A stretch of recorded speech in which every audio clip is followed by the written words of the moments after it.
So Dejounte Murray is the new starting point guard of the San Antonio Spurs, as Greg Popovich just recently came to Tony Parker and he's like, hey man, you're going to the bench, and the young guy is starting over you. And this is pretty interesting. Number one, shout out to Tony Parker for being pretty okay with this. Doesn't seem like he has much resistance to it. And when you just look at this in a vacuum, it makes sense. Dejounte is in his early 20s, Tony Parker's 35, and while Tony Parker can still have moments of being an effective pick-and-roll player, finishing well around the basket, which he's been a master at for his entire career. I mean, even this season, TP is still shooting 62% at the rim, so the guy's never going to not be effective at that stuff. But still, I mean, he's not as fast as he once was, not going to beat guys off the bounce as much, and defensively he's definitely declined. And then you have Dejounte, who seems like he can be one of the more athletic and effective athletic players in the NBA. So yeah, it makes sense. And there's two areas where I think Dejounte immediately is going to make a huge impact that Tony Parker does not make. One is defense, because Dejounte, he's on the light side, he's 170 pounds, but he's 6'5". I think he could definitely defend point guards and shooting guards right now. I think if he gets stronger, he could even defend some small forwards in his time.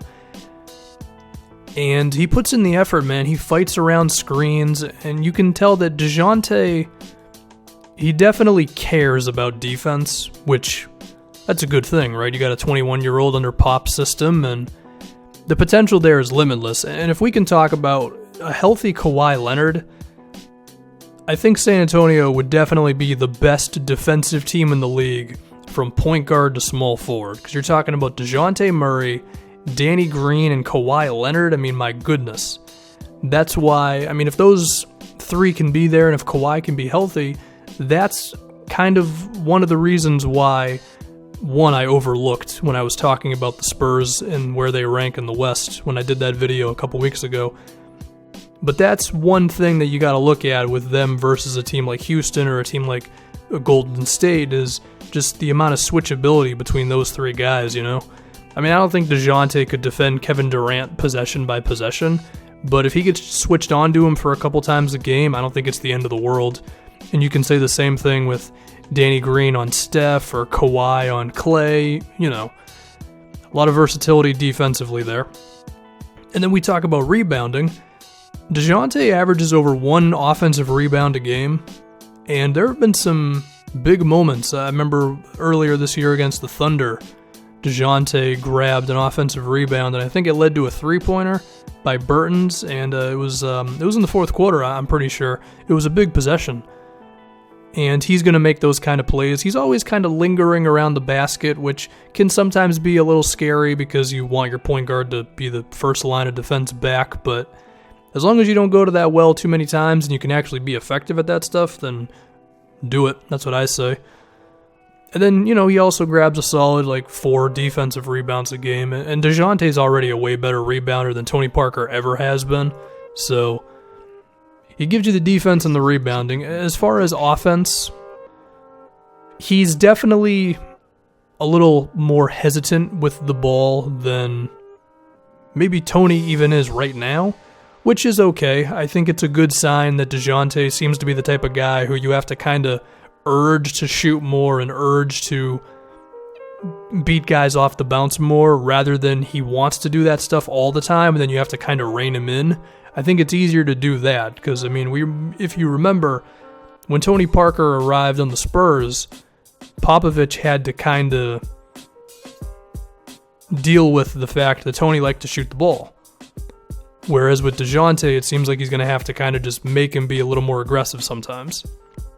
Now, in terms of that aggressiveness, if we're talking about being the ball handler in pick and rolls, DeJounte has not been very good this season. He's averaging about 0.62 points per possession on pick and rolls when he's handling the ball. In contrast, Tony Parker is averaging about 0.85 points per possession. DeJounte is towards the bottom in terms of percentile, and Tony's around the 60th percentile. So there's probably going to be some headaches now and then for Dejounte and pick and roll settings and those type of things, but hopefully he can just improve, the best way to put it. Now, in terms of his lack of a three-point shot, yeah, that's a thing, and he could potentially grow into a three-point shooter. His free throw shooting has been solid up to his this point in his career, over 70%. That's a good sign. In college, he shot about 66% from the line, so we'll just have to see. So I think there's definitely advantages for putting Dejounte in there over Tony Parker. Mainly defense, mainly rebounding. There's some disadvantages as well. You could argue that Tony is still better with the ball in his hands up to this point in his career.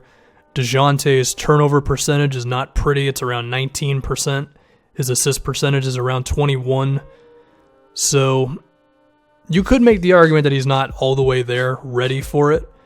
But if we're going by advanced numbers here, Dejounte's net rating is 7.5, and the Spurs are basically an average team when he's not in the game.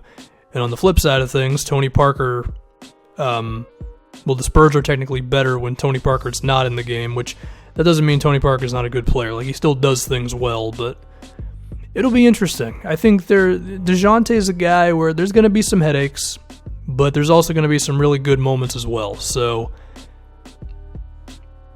I think ultimately you could look at this as it's an improvement on defense, a significant improvement on defense, and then given the Spurs and their ability to move the ball and just do the right thing all the time, they'll still be fine on offense. And then if it gets really bad, they can just put Patty Mills in there over Dejounte, and then you should be okay, right? But now we can talk about what this does for Tony Parker a little bit and some of the lineups that we could see for the Spurs. So we assume that the starting lineup is now, with Kawhi Leonard out, of course, is Danny Green, Dejounte Murray, Pau Gasol, Kyle Anderson, LaMarcus Aldridge. Now, with that lineup, I think you would like to have Patty Mills with Dejounte, so that way you at least have one shooter in the backcourt at all times. Then you'd want Tony Parker with Danny Green. But then if you have a healthy Kawhi Leonard, then I think you can mix and match a little bit more, because Kyle Anderson's really not much of an outside shooter. He only takes under 1 3 a game, and of course his release is slow as hell. So I don't know if you can put too many non-shooters out there, but if you have Kawhi out there, right?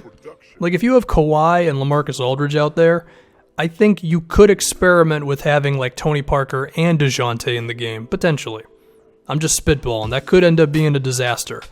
But, I mean, if you had a lineup that was Dejounte Murray, Tony Parker, Kawhi Leonard, LaMarcus Aldridge, and then maybe you have Danny Green at the 3, maybe you have Bertans at the 4 with a lot of shooting, I think you could get, you could try some stuff out, and maybe you could just beat teams with a whole lot of pick and rolls and a lot of ball handlers. So we'd have to see. I mean, the counter to that is Kawhi posts up and they double off of Dejounte.